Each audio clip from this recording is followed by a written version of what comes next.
push pause from our typical intros on our sermons. You know I like to throw a question out and have you dialogue and have you guys have a conversation, and then we get right into it. Today we're going to do things just a little different, and part of that is just because of where we're at as a congregation.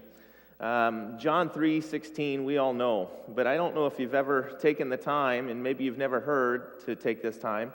It's an interesting personal exercise to walk through the 3:16s of Scripture.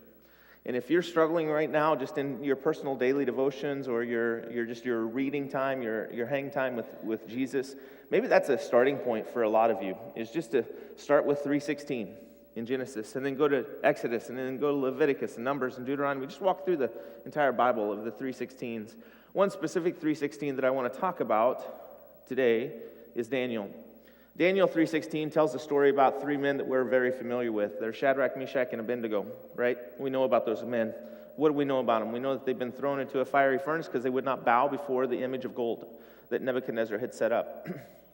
And so it's in that section, it's in that 3:16 section that Nebuchadnezzar confronts the men. He says, is this true? That you guys aren't going to bow before the idol I made? I mean, don't you know that if you don't do this, I'm going to throw you in the fiery furnace and you're going to be consumed? Do you remember what what Shadrach, Meshach, and Abednego said to Nebuchadnezzar? It's found in 3:16.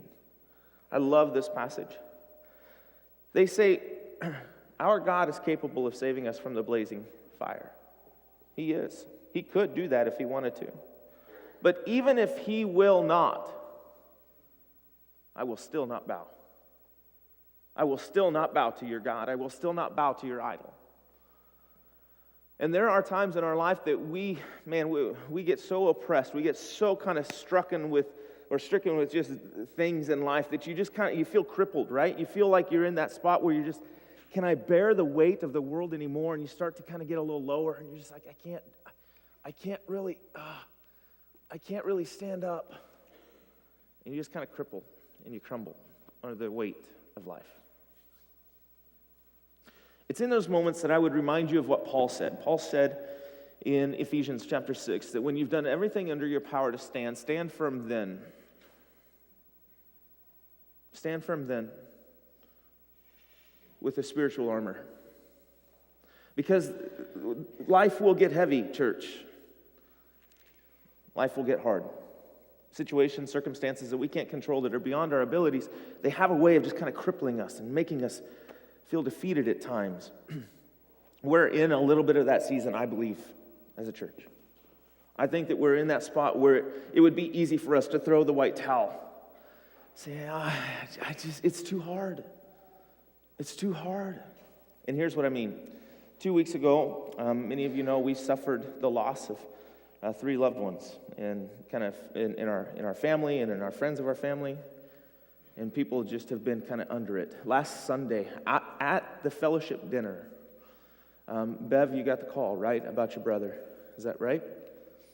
And so, Bev Shivers, if you check the prayer list, and please, I'm going to encourage you, check those prayer lists. They're out there for a reason. They're there for you to encourage one another, to encourage the saints. Last Sunday, she got the word that her brother was going to Mercy, and they were going to be taking him off of the ventilator. And he died this past week. Jerry Beatty's son, who has gone through cancer a couple of times, now is in the 3rd time, been given a diagnosis of stage 4 cancer. Is that right, Jerry? And this is John's stepfather. Iris Swanson. Many of you know Iris because we walk through the door. Some of you, if you're a West Doorer, then you know who we're talking about. If you're a South Doorer, then we're talking about Ruthie Sharp. But the West Door is Iris Swanson.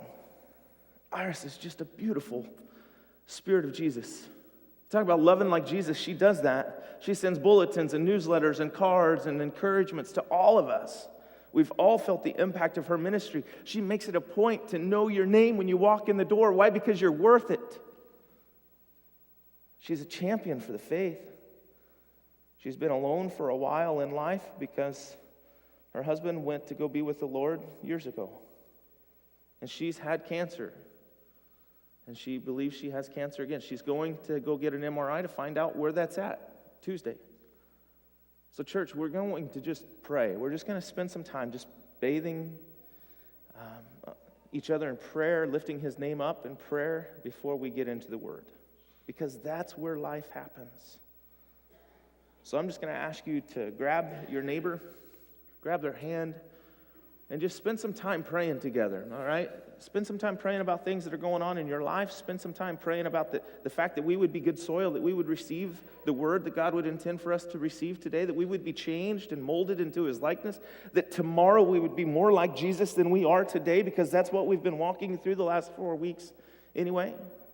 So let's just spend some time praying. I'll close this out at the end of this. Remember that no matter what we face, our God is capable of saving us through whatever it is that we face. Even if he doesn't. Even if he does not, I will not bow to your God, because I serve only him.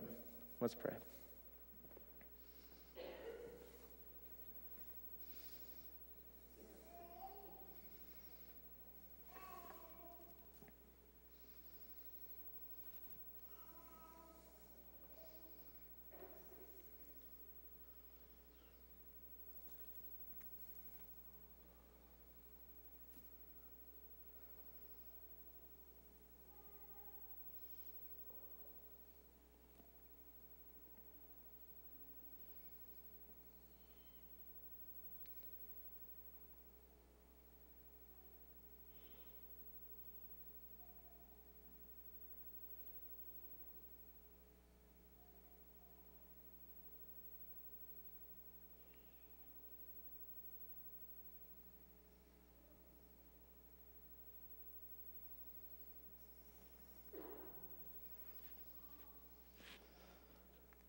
Our Father, who art in heaven, hallowed be thy name. Thy kingdom come on earth as much as it is in heaven. We know that where you live and where you reside, there is peace. There's presence.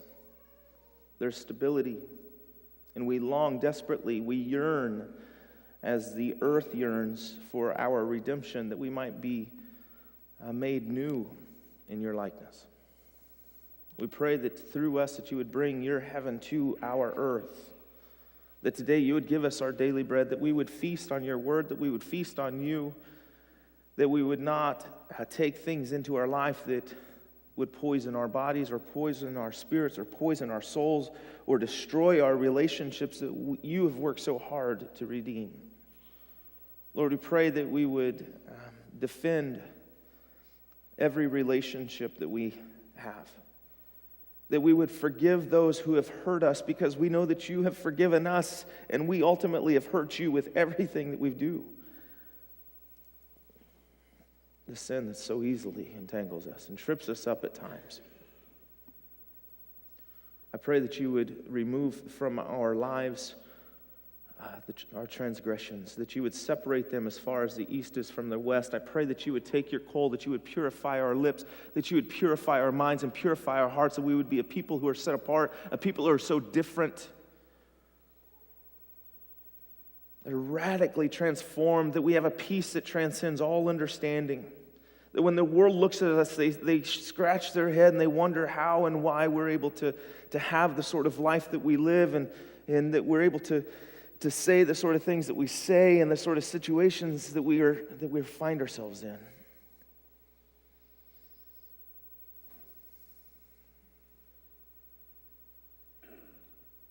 Lord, I pray that your kingdom would come. That you would empower us to be different. Inspire us to be more. Change us to be like you. Meet all the needs that you just heard, Father. Be with our brothers and our sisters who are meeting in different buildings and meeting in different countries. I pray that those who risk their lives to come celebrate you and worship you, that you would bless, that you would keep them in the palm of your hand, that you would restore them, that you would make your face shine on them, that our faces would be different, that we would be transformed into your likeness today. Lord, I pray for those burdens that we brought into this room. I pray for the things that we're struggling with, for the financials or for the man, just the junk of life, for the pain. Lord, I just pray that we would lay that all down at your throne, that you would redeem your people. I pray that your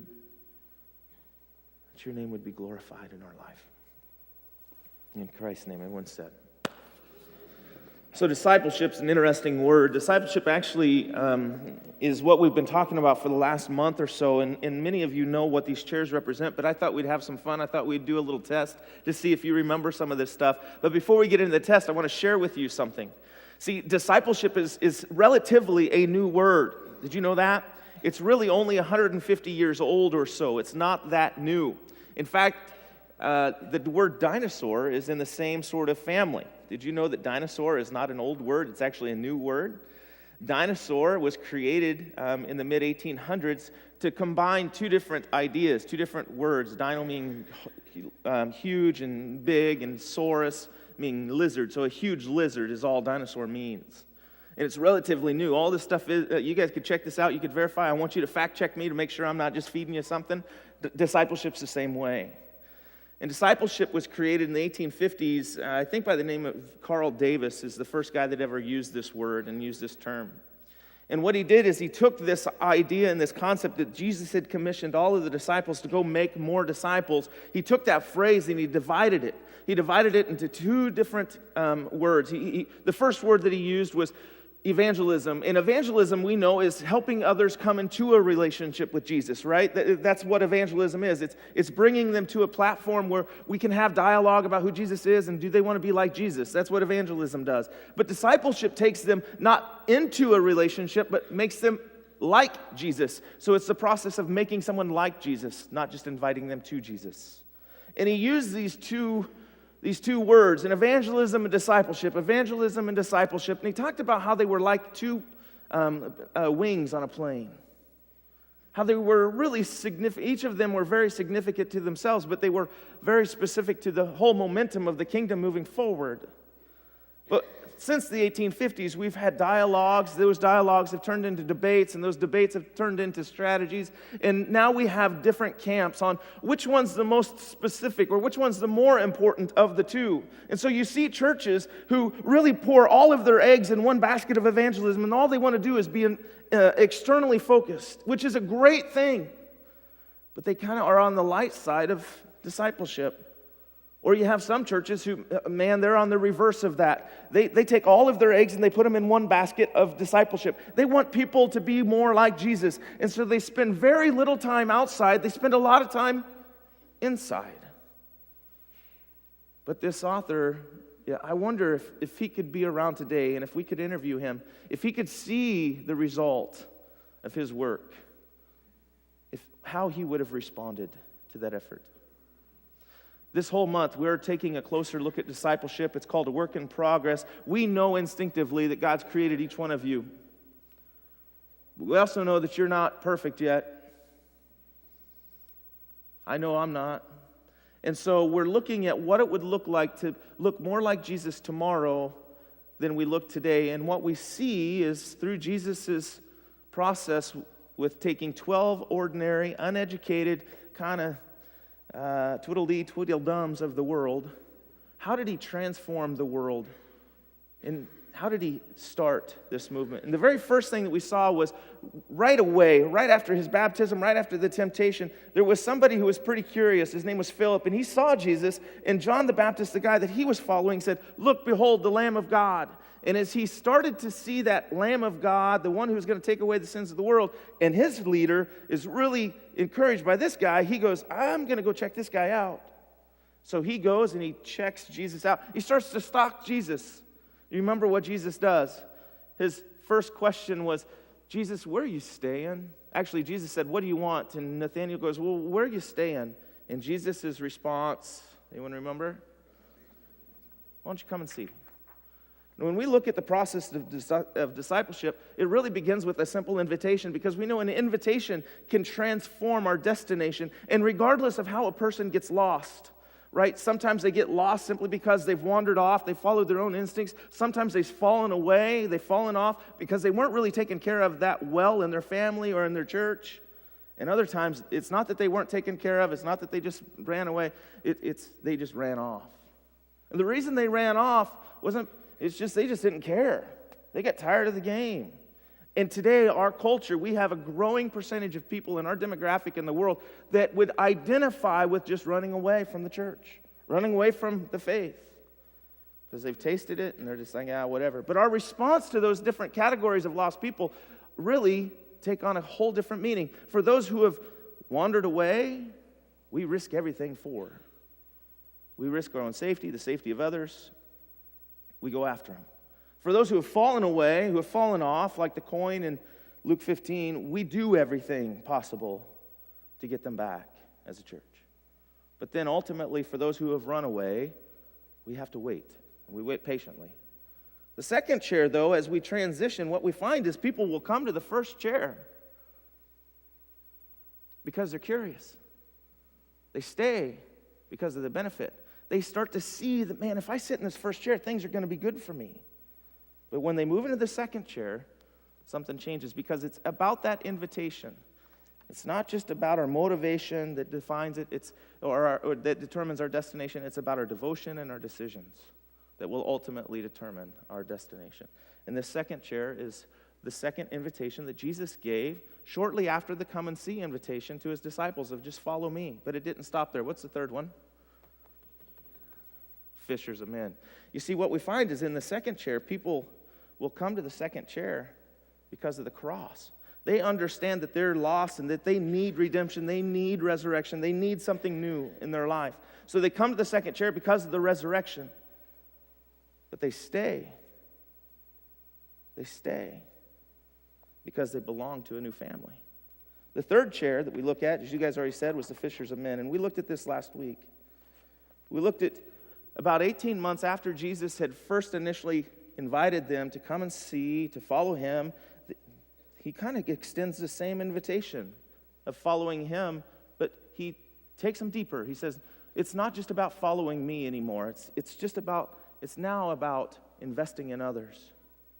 And sometimes I think many of us in the church, we float between second and third, second and third, second and third. This is the majority of us. Because what we find in the third chair is it's very difficult. Because this is about me. This is about me belonging to the family. But the third chair is not just about me belonging to the family. Now it's my eyes have to get lifted up. My head has to be lifted up and looked out. I'm not just self-focused. I'm not just looking at the mirror anymore. I'm looking at you. I'm looking about you. That this is others-oriented. The reason I come to the third chair, man, is because of the challenge. It's tough. I want instinctively to do more. That's the reason I ever come, but the reason I stay, the burden for you. See, when we transcend a selfish mentality into a selfless mentality, all of a sudden our world takes on a completely different meaning. And Jesus was teaching them this process about 1.5 years into his ministry. But there was something else that happened about 1.5 years into his ministry that we're going to look at today. About 1.5 years into his ministry, in Luke chapter 9, something amazing happens. Go ahead and turn your Bibles there.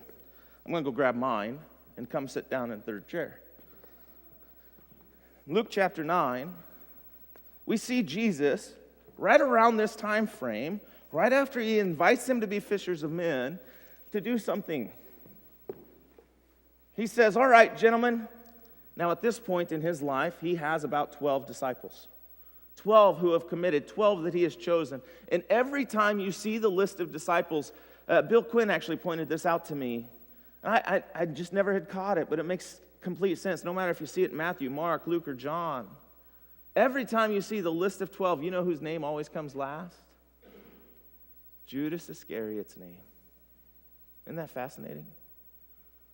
But, so in Luke chapter 9, Jesus brings these guys to himself. Luke chapter 9, verse 1. He had called the 12 together. He had given them the power and authority to drive out demons, to cure diseases, to send them out to preach the kingdom of God and to heal the sick. And he says, now, here's what I want you guys to do. I'm going to send you out, but you have to do something for me. Do not take anything for this journey. No staff, no bag, no bread, no money, no extra clothing. Don't pack a bag, nothing. Whatever house you enter, stay there until you leave that town. If people do not welcome you, shake the dust off of your feet when you leave the town as a testimony against them." So they set out and went from village to village, preaching the gospel and healing people everywhere. Look at this parenthetical that Luke says. Now Herod, the tetrarch, heard all about what was going on, and he was perplexed because some were saying that John had been raised from the dead. So now all of a sudden we have a timeline. We have a reference point in the chronological order of things, don't we? We know that this is after Herod has beheaded John the Baptist, and John the Baptist was Jesus' friend. John the Baptist was Jesus' cousin. John the Baptist was one of the original disciple makers. So it's after John the Baptist is dead, about a year and a half in, and who's responsible for it? Herod, that this event that we're reading about takes place. And he was perplexed because of what people were saying. It's like, whoa, time out. I thought I killed that guy. You mean that same sort of stuff is happening?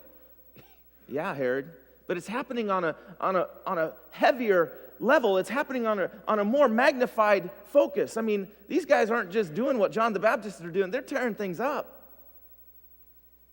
Some people said, well, I don't think it was John. He looks more like Elijah to me. And still others said, well, maybe it was just one of the older prophets long ago that had come back to life. But Herod said, I beheaded John. Who then is this that I hear such things about? And look at what Herod says. Or look at what Luke tells us Herod tries to do. He tried to see Jesus. You know, when we become the image bearers of Christ, when we become what we're meant to be, the world turns its head. They start to see for the very first time who Jesus is in the world. They can no longer ask, where is God? Because they see God in us. The question is, are they able to see Him? Are we causing people to ask, like Herod asked, who is this guy? Where'd he come from? I'm curious. All of a sudden, Herod goes all the way back to the very beginning. He enters this curious state. But the process of discipleship doesn't end in Luke 9. In fact, when Jesus, right before he's crucified, on the night that he was betrayed, many of you know this story. We talk about it all the time. On the night that he was betrayed, he took a basin of water. They celebrate the feast of Passover.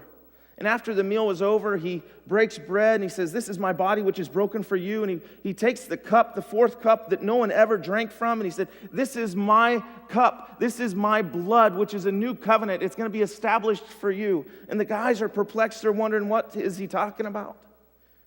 And on that very night, he washes their feet.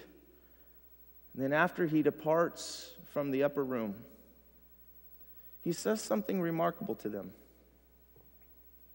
He says, on the way through the valley, I want you guys to abide in me. I am the vine and you are the fruit. You are to bear my image. You have to stay with me. See, this invitation to enter the fourth chair, it's a very, very, very simple invitation. But it's not easy to ever accomplish. This is incredibly difficult to embrace or ever really sit in. It's not easy, but it's incredibly simple. This fourth chair is about bearing fruit. And when Jesus talked about bearing fruit, what he was asking the disciples to do was to be like him, to be the image bearers of himself. You know, when you look through Luke chapter 9, right before this event, we see Jesus strategically doing something with the men. If you go all the way back to the third chair, do you remember what Jesus said? He said, if you follow me, I will make you fishers of men. Jesus had a very specific purpose and a very specific strategy that he was going to help embrace them through. And what happens in Luke chapter 10, if you'll follow me, about 3 months before Jesus has this conversation about bearing fruit, he lets the guys in on the rest of his plan. Luke chapter 10. Verse 1, after this, the Lord appointed 72 others. Now, we have to stop here. Where are we at in the timeline? This is before the bear the fruit. This is before the image. This is before the night that Jesus is betrayed. But where we're at specifically is about 3 months before he's crucified. And look at what he says here. Jesus, the Lord, appointed 72 others, and he sent them 2 by 2 ahead of himself to every town and place where he was about to go. And he says to these 72 men, the harvest is plentiful, but the workers are few. Ask the Lord of the harvest, therefore, to send out workers into the harvest field. Go, I'm sending you out like lambs among wolves. Listen to the language, verse 4. Do not take a purse, do not take a bag, do not take sandals, do not greet anyone on the road. Very similar language. But this time, it's about 3 months before he dies. And it's not just with 12, it's with a bunch more. It's with 72. Now, I've always read through 72 and just kind of went, okay, that's interesting. There's 72 of them. But look at what, is this possible? And I should have brought my ball cap in because I don't know. I don't know the answer to what I'm about to tell you. But when you divide 72 by 12, you get 6. Is it possible that the 12 men that he had just invested in are doing the exact same thing that he was doing? That they had grabbed 6 other disciples that they were pouring themselves into?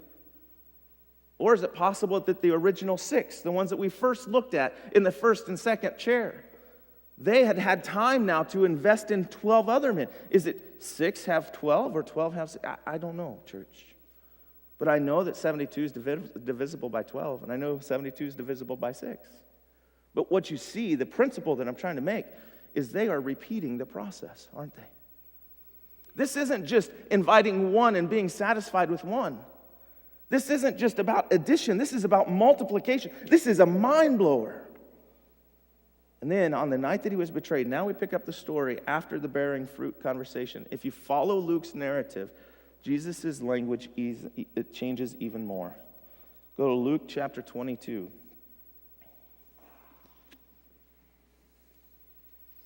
So just as a reference point, we're in Luke 22, verse 20. Look at this story that we just saw. In the same way, after supper, he took the cup.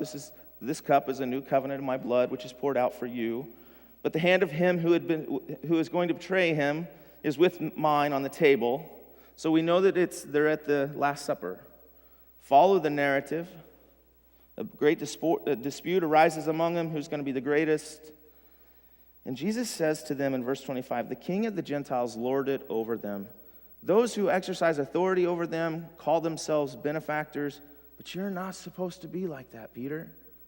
You're not supposed to have this top-down structure that you see the world having. You're not supposed to have this pyramid where you're on top and everyone else is below. That's not how this works. He was going to radically do something different. And he starts to serve the men the night that he was betrayed. Verse 33. Peter says, Lord, I'm ready to go with you to prison and even to death. And Jesus says, I tell you, Peter, before the rooster crows 3 times, you're going to deny me 3 times. And then Jesus refers them back to this conversation that we just looked at in Luke chapter 9 and 10. And he says this, if you have a purse, and he said, when I sent you back without a purse or a bag or sandals, did you lack anything? And the disciples respond, no, we had everything we needed, verse 35. Verse 36, he goes on, but now if you have a purse, I need you to take it. If you have a bag, you're going to want to take it too. In fact, if you don't have a sword, sell your extra coat or sell the one that you have and go get a sword. Because the time is coming when I'm no longer going to be with you. I can't defend you anymore. His language completely changes and transforms. Because in the world that they live, this is very linear. It's something that's very structural. And we like structure. We like being safe. We like lines. See, many of us will arrive in the 4th chair because of the call. But the reason we stay is because of the bond. We stay because of something that's different. We stay because of the example that Jesus set with washing each other's feet. Growth can happen in this process. You can change from chair 1 to chair 2 to chair 2 to chair 3 and so on. You can see natural growth. But I know that when we talk about making disciples as a church, one of your first kickbacks, one of your first reactions is going to be, whoa, time out, preacher man. I've got a question for you. How can we make disciples? How can we transform the world in 3 years like Jesus transformed 12 men? That doesn't make any sense. I mean, he was Jesus. He was God after all. We're not. We're just people. And I would give you that. I would say, yeah, there's some difference between us and Jesus. But some of the same similarities that we have is the example that he set, which is simply to spend time. How did he take these 12 ordinary, uneducated men and transform the world? He simply spent time with them. He walked them through a process to be more like him at the end of their life than they were when he first found them. And that's called transformation. See, the linear structure, it helps us identify where we're at in the process, but it falls short of actually what it's meant to do, because it's the organic system, it's the organic structure that helps us move to where we want to be. The term discipleship is found 250 times in the Gospels. That's how many times it's in the Gospels. Disciple or discipleship. It's in there a lot. The idea of being a disciple was very common in the day. Jesus had his 12. John the Baptist had his disciples. Pharisees even had their disciples. The process of linear discipleship was accepted and normal, common to man. But Jesus was about to flip the script on these 12. See, disciple making was never intended to be a top-down system. A step 1, step 2, step 3 process. A disciple instinctively knew that he was nothing like his teacher. That's why he spent so much time with his teacher, so that he could be more like his teacher. He started to talk like his teacher, started to walk like his teacher. He spent a lot of close, intimate, personal time with his teacher so that he would be more like him. And this is kind of the way practically all teaching took place. It still happens today on some levels, but it falls short of the greater truth that Jesus was wanting us to know. This isn't just about making disciples step 1, 2, 3, 4, church. Something more than that. You see, there's something interesting that happens in the Scriptures. You can mark this in your Scriptures. After Acts 21, the word disciple disappears from the narrative. I need your help. It disappears from the narrative and no longer shows up. They start being called followers of the way. In Antioch, they were first called Christians. In fact, our entire movement as a Restoration Church, I've had this conversation many times. Who are the Church of Christ? What's that even mean? The reason that we're even called the Church of Christ or Christian Church, depending on the area, is because we don't want to be known by anything else but just little Jesus is running around the world. That's why we have Church of Christ in our name. But the word disciple leaves. It's gone. And it wasn't just a vocab change, it was a relationship change. It was something that transforms, because Jesus wanted to take this linear system and convert it. It was no longer about going through the process as much as it was about being invited around the table. See, when you turn this linear system into an organic system, all of a sudden, things are completely different. Church, it's about each other. It's about being with each other. And the process of discipleship, we need you to complete it. You see, the whole process of discipleship is pretty simple. It begins with you. It begins with you following Jesus and making a commitment to follow Jesus. And after you've made that commitment, there's this secondary level, there's this kind of awareness factor that happens that you can't do this by yourself.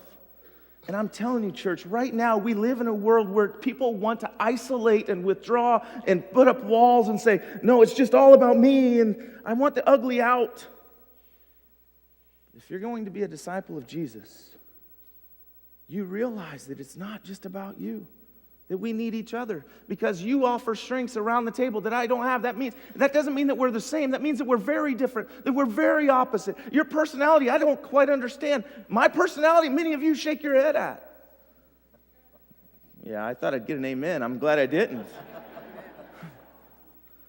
We need each other, church. But the other thing that I think, another awareness factor for us is, it's not about addition, it's about multiplication. Do you realize if you take a congregation of 100 and you give them a growth rate, an aggressive growth rate of 10% with 100% retention? Some of you are following me who are math whizzes and you understand what I'm talking about. Some of you are like, what? I don't have any idea what he's talking about. Catch me after service and I'll explain it a little better. But if you take a congregation of 100 and you give them 100% retention, which means no one dies, and you give them an aggressive growth rate of 10%, how long does it take that church to double? Wow. That's your peanut counter right there. That's exactly right, 7.2 years. But if you take that same congregation, and it's not about addition, but it's about multiplication, and they invest themselves, and you give them a 3-year growth window to duplicate themselves in someone else, in 6 years, you have 600 people. Multiplication is what we've been after, not addition. We have to be investing in other people. But then ultimately, at the end, we're called to be like Jesus. Because when the world sees us as a church, as a family of God, loving each other, they know something's different, and that's what they yearn for. So church, when we look at discipleship and we put it under the microscope, the only real thing that we're going to see, or should see, is Jesus. So are they seeing Jesus in your life? If they're not, you need to do some things. If you need to make some adjustments, I'll be here. We can talk about those things. If you've never made a decision, and this is your first decision for Jesus, I want to talk to you. Because you were meant for so much more than what you're living. Jesus loves you just where you are, but he loves you too much to leave you where you are. How much do you look like Jesus? Father, thank you for this church. Thank you for your word. Thank you for your challenge. Thank you for your inspiration.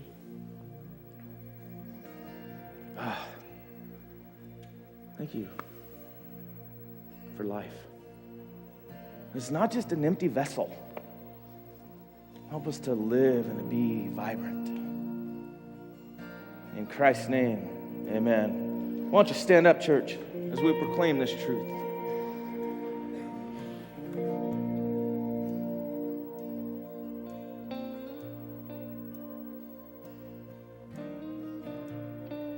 About that, connect with a staff member and we'll be able to help bring some information there. I think I'm good with announcements, Jeff. Do you have one more little song that we're going to sing here? Don, why don't you lead us out in prayer, and then you bring it up.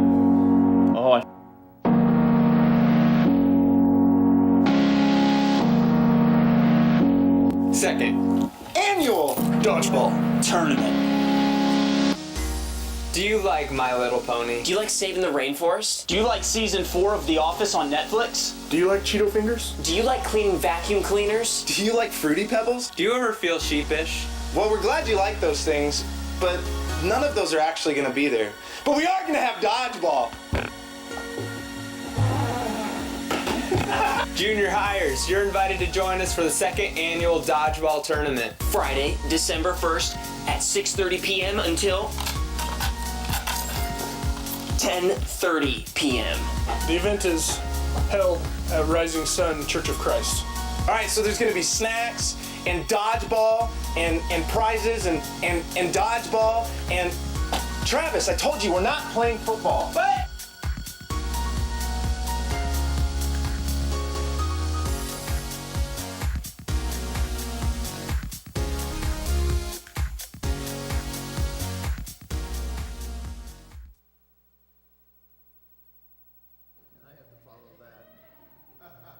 Would you pray with me, please, and continue to love you? Thank you for all your blessings that you give us. In Christ's name we pray. Amen. Lord, I need you. Oh, I need you. Every hour I need you. My one defense, my righteousness. Oh God, now I need you. Thanks for coming, guys. Have a great day.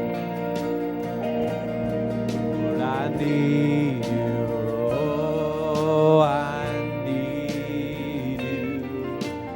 Every hour I need you.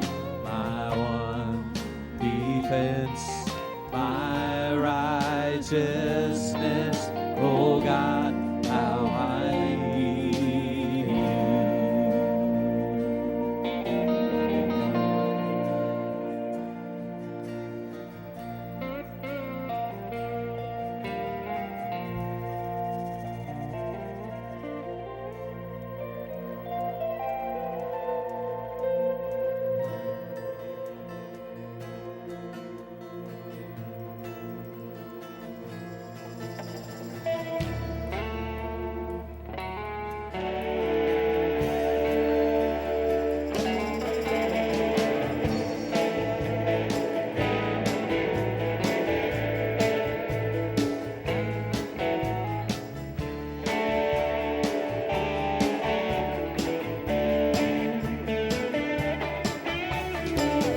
Great and mighty are you, God. Undeniable are your works, God Almighty. You alone are holy. True and righteous are your ways. King of nations, all our days, God Almighty. You alone are worthy. Who will not fear and glorify your name? You are holy. You are holy, sovereign Lord, and your glory is beyond our understanding, O Lord. You are holy.